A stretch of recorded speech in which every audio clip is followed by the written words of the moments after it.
Welcome to the Legalpreneur Podcast. I'm your host, Andrea Sager, founder and CEO of Legalpreneur Inc. As a serial entrepreneur and someone that works exclusively with small business owners legally protecting their business, I'm dedicated to covering common legal issues faced by business owners, providing you with the business knowledge you need to catapult your business's growth and showing you just how some of the world's most elite entrepreneurs have handled these legal and business issues themselves. In true attorney fashion, the information in this episode is not legal advice. This is for informational purposes only, and you should always consult with your attorney before implementing any of the information in the show. Hello there, welcome back to another episode of the Legalpreneur Podcast. I'm so excited to chat in more detail about the influencer side of things.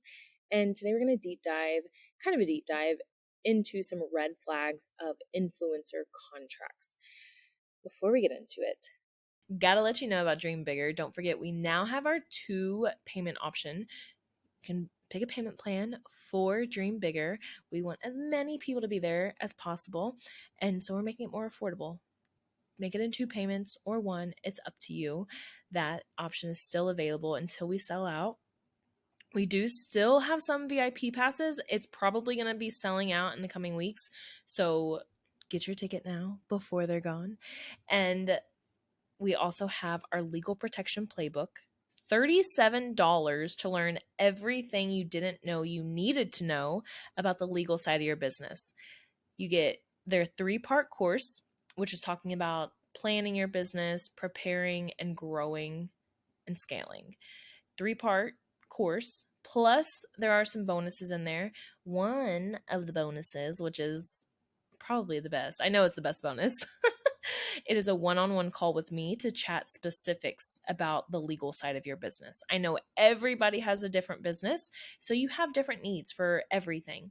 So we're going to have a one-on-one call, chat specifically about your business. Now, there are limited spots available because there's only so much time in a day. So if you want to make sure you have that one-on-one call with me, go get it now. It's at thelegalpreneur.co. It'll be there in the show notes. The Legal Protection Playbook. $37 to learn everything you didn't know you needed to know about the legal side of your business. 3-part course plus some bonus videos, which comes with a one-on-one call with me.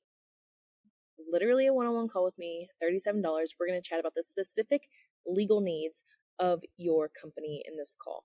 I can give you all the general info that you want to hear, but at the end of the day, everybody's business is different. And so we have to make sure that you are on the right track to legally protecting your business. Okay. Influencer contracts, also known as brand collaborations. And what I want to cover are some of the biggest red flags that I've seen in these influencer contracts. I'm going to talk about this from the brand side of things. There's many things that you should be looking out for. As a general note, I always suggest getting these contracts reviewed by an attorney, because I can tell you, hey, these are the biggest red flags, but there are legitimately an unlimited number of things that could be hurting you in these contracts. And also, what's really helpful, especially when you're just getting started on these brand collaborations, is paying an attorney to review those first few contracts with you, because you're learning these contracts. And if you pay to learn the first few, you'll be in a much better position to negotiate these and to not have to pay an attorney down the road as you are signing more contracts. I know many influencers that have not done this, and they have essentially signed their life away. They have really screwed them out of some bigger contracts because they signed a longer exclusivity deal than they should have, and XYZ, there's a million things. But 2 big things I want to talk about. Number 1 is payment, and number 2 is exclusivity or usage rights. Again, there are a number of things that are red flags. There are many things that should be negotiated or discussed with an attorney, but these are 2 of the biggest things. So like I said, if you need an attorney to review these contracts, don't be afraid. It doesn't have to be very expensive at all. So if you're just getting started working with an attorney, make sure, or getting started working with brand deals, Make sure that you know what you are signing. Okay, so let's chat payment. Many brands don't want to pay until the collaboration or the campaign is over with. It's normal. However, you still want to try and get payment upfront, as much payment upfront.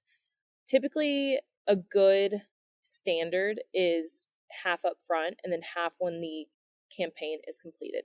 That's what I do with a lot of my bigger brands, and it works out well. I get money upfront. Another thing about payment is a late fee. You want to try and make sure that the brand has to pay a late fee if they don't pay on time. A lot of bigger companies, a lot of Fortune 500 companies have net 30 terms, so they say they're going to pay within 30 terms. However, a lot of times it doesn't happen.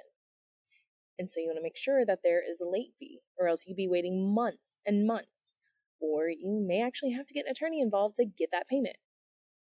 Unfortunately, I've seen it happen many, many times. Another thing about payment is a lot of times these bigger brands will work with a third-party agency that's helping to find the influencers, and basically the agency is the go-between with the influencer and the brand. But a lot of times these agencies will actually make the payment on behalf of the brand. This is the case, that's fine. However, you need to make sure you're going to get paid even if the brand doesn't pay the agency. I haven't seen this happen a whole lot where the agency doesn't get paid, but crazier things have happened. I promise. Now, the other thing, it's not necessarily payment related, but in these contracts, I've talked about it before, but I feel like I need to mention it here. You should have an LLC. And I mentioned it the last time I talked about influencers and influencer agreements. You should have an LLC for your company that is doing these influencer collaborations. And every single contract needs to be in the name of the LLC. You should not have your individual name as part of the contract. You will literally sign your individual name, but it is on behalf of the LLC. The other thing is that you need a business bank account for that LLC. And the brand should be paying that business bank account. Typically, they'll wire the information.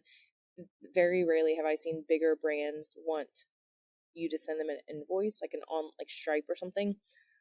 Most of the time, they just want you to send them the invoice. But make sure that payment is going to your business bank account. Now, for exclusivity and usage rights. Exclusivity means the brand only wants you working with them and not a competing brand for a certain amount of time. Now, this could also mean they want you only working with them and not any other brand during a certain amount of time. That's more rare, but most of the time it's the brand and not another competing brand. One thing there you got to look out for is, do they define what a competing brand is? And if you have questions, ask. And if you have questions and they say, oh no, that's fine, make sure they put that in the contract. Let's say you're working with Nike and they say, oh, Apple is not a competing brand. Make sure they put that in the contract. Whatever brand it is, like make sure that, and you ask specifically, they say, no, it's not competing, put that in the contract. The duration of time of the exclusivity. Make sure that you are getting compensated for that exclusivity. When I give my rates to brands, the rate that I give initially, most of the time they're like, hey, what's your rate? And of course I try to get them to tell me the budget.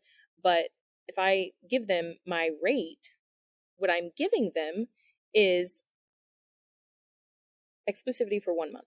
If they want exclusivity for 6 months, my rate times 6. Same thing for usage of time. If they want to be able to use it for 6 months, your rate times 6. There's a lot of negotiating tips in here for exclusivity and usage rights. The longer they want to be able to use it, the more they should be paying you.